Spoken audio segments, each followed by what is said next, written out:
Another episode of Mini Unit Reviews is here, and in this episode, I'm going to be covering Supercat, Bathcat, and Mecha Bun. These three units I feel don't have enough going for them to make a full video, but I still want to give these units some judgment.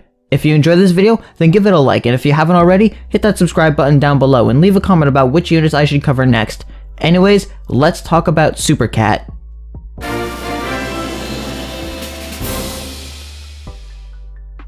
Supercat is a rare unit that you have a chance of acquiring from Puffer Planet. Supercat's ability is being able to weaken traitless enemies for 6.67 seconds and is a wave blocker unit. This gives them the niche of being one of the three non-Uber wave shielders in the game, the other two being Octopus and costumed Witchy Neneko. Supercat has a speed of 60, which makes them tied with Awakened Bahamut as the 9th fastest unit in the game, only being outsped by the following units on the screen that you see here. If you were to look at their stats, you would see that they have a rather interesting knockback count of 10. This is rather high for any unit in the game, but especially for a wave blocker, seeing as the only other wave blocker unit with a high knockback count is Hell Warden Emma, as the next highest knockback number is 3 with Tokyo Miku and Costume Neneko. You may now ask yourself, with the knockback count that high, it can't block waves at all because their hitbox would keep disappearing from being knocked back. Well, let me tell you that you aren't supposed to use Supercat in the traditional sense of a wave blocker, whose job is to sit there and tank hits while absorbing waves.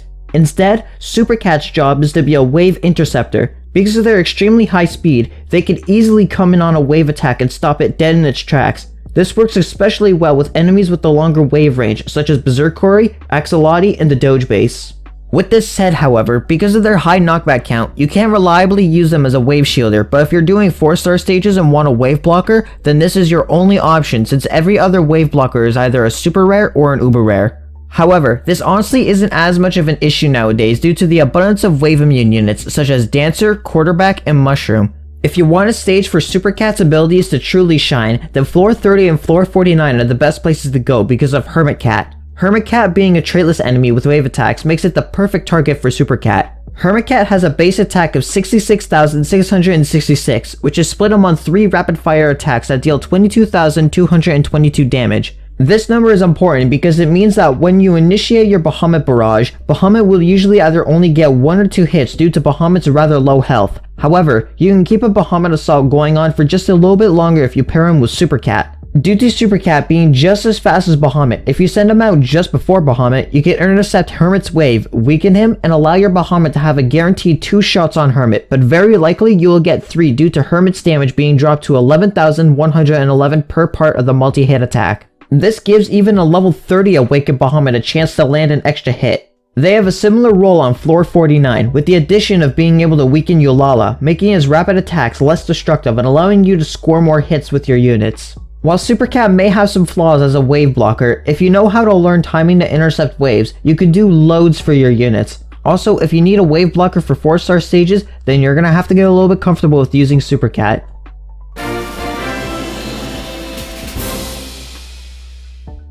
Bathcat is a super rare unit unlocked from the gacha. They have a rather high standing range of 400, meaning that they have the exact same range as Dragon Cat. At level 30, Sexy Bathtub Cat has 11,900 health and has a DPS of 1,577. The main ability that they have is to deal massive damage against red enemies. This means that deal 3 to 4 times the damage against red enemies depending on your Into the Future treasures. When they true form, they go up to 20,400 health with the base DPS of 2,125. The main thing about Luxury Bathcat is that they're a good option for ranged damage on red stages. At level 30 with max treasures, they deal 40,800 damage with 8.5k DPS. At level 40, they deal 52.8k damage with 11,000 DPS, and at level 50, they deal 64.8k damage with 13.5k DPS. Bathcat is really good for stages where money is hard to come by, in need of ranged attackers, and or on red stages. The biggest flaw with Bathcat is without a doubt their extremely long cooldown of 31.2 seconds. The only other regular super rare gacha units with a longer cooldown are the Grandins, Bodhisattva, Delinquent, and Nerdcat. This hinders how much you can stack them at a time and limits how much you can use them. If you're in a level where your offense can get pushed easily, then you won't really be able to use them effectively. The best way to mitigate this issue with their long cooldown is to bring other strong anti-red units or other strong ranged units like the Dragons, depending on what the situation calls for. Now, since Bathcat has talents, I will go over them quickly. For talents, Luxury Bathcat gains Knockback, Resist Weaken, Resist Wave, and your standard health and attack talents.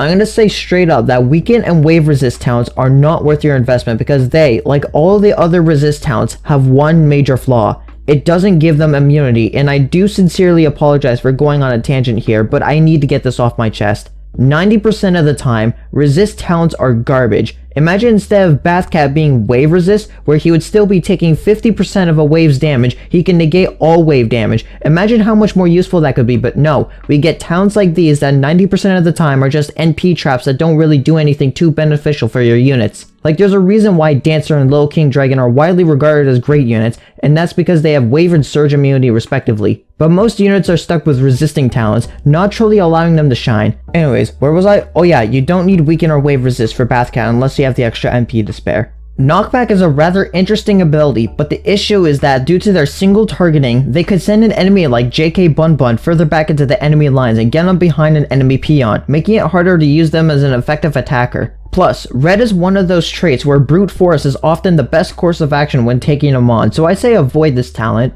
The health boost Bath gains is too small to matter in the grand scheme of things, so avoid the health boost talents as well. This leaves their attack talents left, and they're probably the only talent worth investing in, since this can make them more effective anti-red attackers, especially if you can get a good stack going. Judging by what I've said about the talents, it's probably going to be obvious on how I would rank them. Attack gets a 3 out of 5, health up, wave resist, and weaken resist gets a 1 out of 5, and knockback gets a 0 out of 5, since Bath's knockback talent actively jeopardizes what makes Bath good by pushing back enemies to where they can no longer attack them.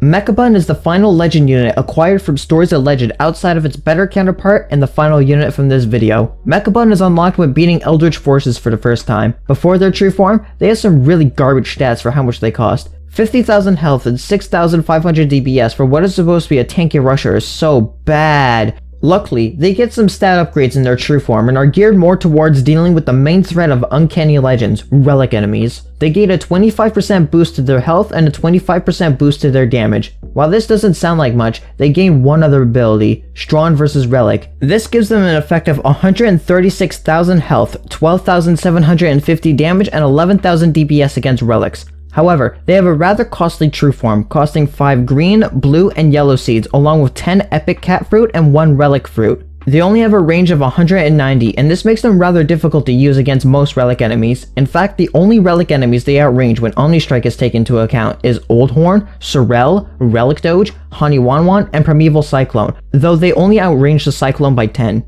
Judging by the list of enemies I've stated, Old Horn is by far the main use for Mecha Bun because Old Horn has a low range, and due to Mecha Bun's high health and relatively high DPS, it allows them to seriously cripple them, especially with crowd controllers such as Rodeo. However, Mecha Bun's main issue still has to come down to his piss poor damage and DPS for their high cost. Mecha Bun really only gets the chance to shine if you're doing 4-star Uncanny Legends. This is because all of the 4-star stages in Uncanny Legends are at base magnification, and after beating Uncanny Legends, you can boost legend units to level 50, which gives Mecha Bun just enough damage against relics to be worth using.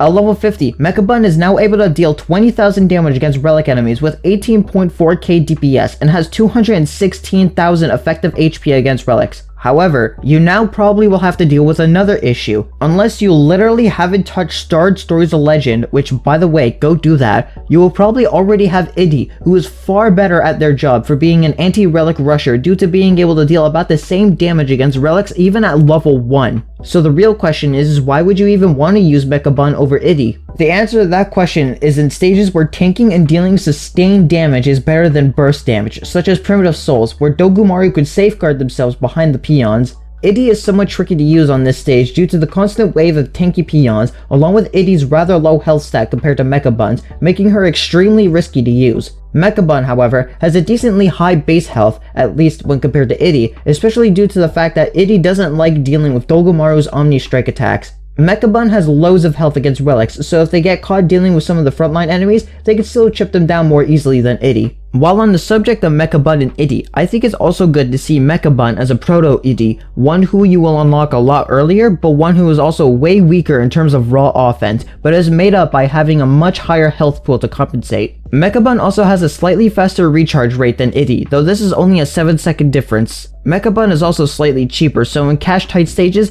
if you can handle being pushed a little, then Mecha Bun may be the better option. However, once you get itty, you're probably never gonna use them again. Who knows, maybe one day Ponos will give Mecha Bun some secretly cracked talents that will make Mecha Bun great, but until then, Mecha Bun usually just sits at the bottom of people's trash bins. So this has been the second episode of Mini Unit Reviews. If you enjoyed the video, why not give it a like, and while you're down there, make sure that subscribe button is gray, and if it isn't, then click on it to make it go from red to gray, as it helps me out in the long run. Also, make sure to leave a comment on what you would like to see me cover as well for this series. Anyways, I hope you have a wonderful day.